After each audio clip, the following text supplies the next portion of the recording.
Hey guys, Mr. D here. Today I want to talk to you a little bit about how to write a thesis statement.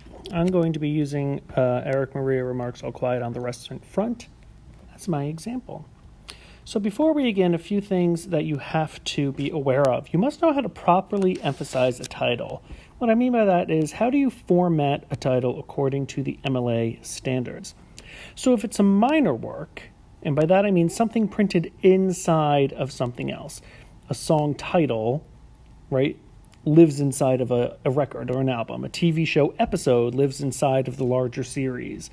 Poems are typically within an anthology. Short stories, the same thing. Essays, chapters, articles.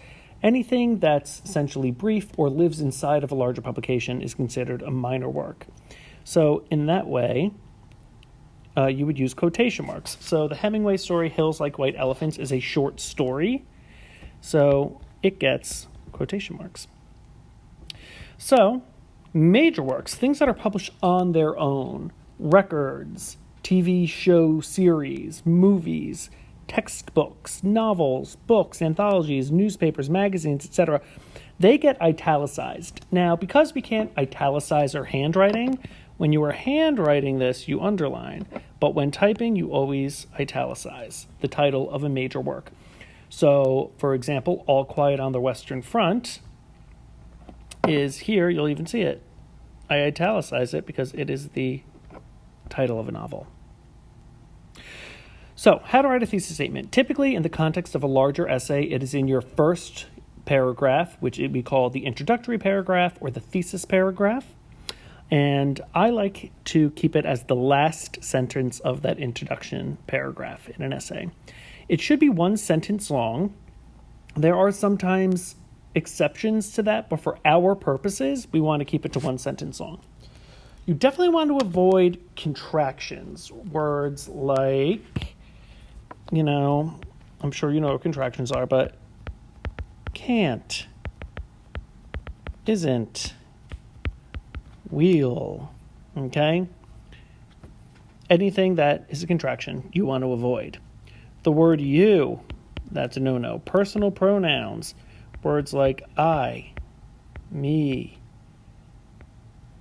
we, us, okay? All no-nos. No cliches, okay? This isn't a spot to talk about how great the author is or to say, a bird in the hand is worth two in the bush. Like, stick to the point.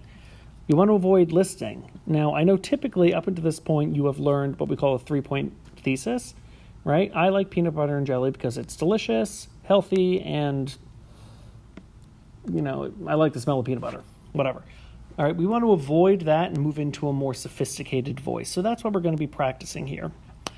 You also always want to include, the author's full name and the short story, or we don't even have to say short story. We'll get rid of that. And the title, properly emphasized. Okay? Always include the author's name and the full title of the work. So, very simply, if you want to think about it as a formula, your topic plus what you are trying to prove is your thesis. So how do we do this? We ask ourselves, what is the author's purpose for writing All Quiet on the Western Front? What did Remark want us to understand or think about? What did he want us to understand? I just said that. What message he's trying to get across? All right, that's the purpose. Okay? What are we trying to prove? We, as the writer of this work, what are we trying to prove and how do we prove it? Keep it simple. You want to choose one or two types of literary techniques to include only, okay, in your presentation. So you might choose to focus on just symbolism. You might want to do symbolism and characterization, for example, right, as we see in the example below.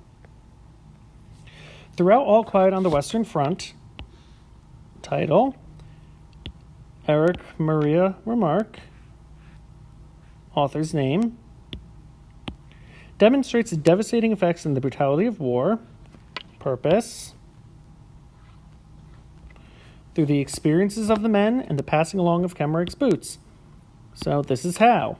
the experiences of the men, and the passing along of Kemmerich's boots.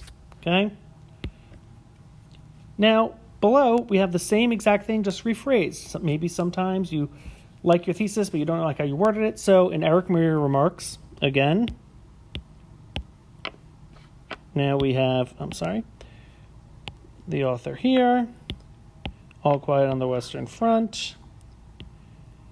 Now look at this. I put the ways he does it first. The author employs the use of characterization and the symbolism of Kemmerich's boots, okay, to represent the devastating effects and brutality of war.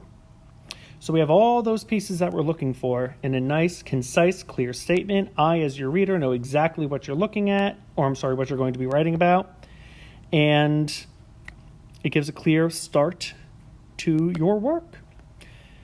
That's how you write a thesis statement.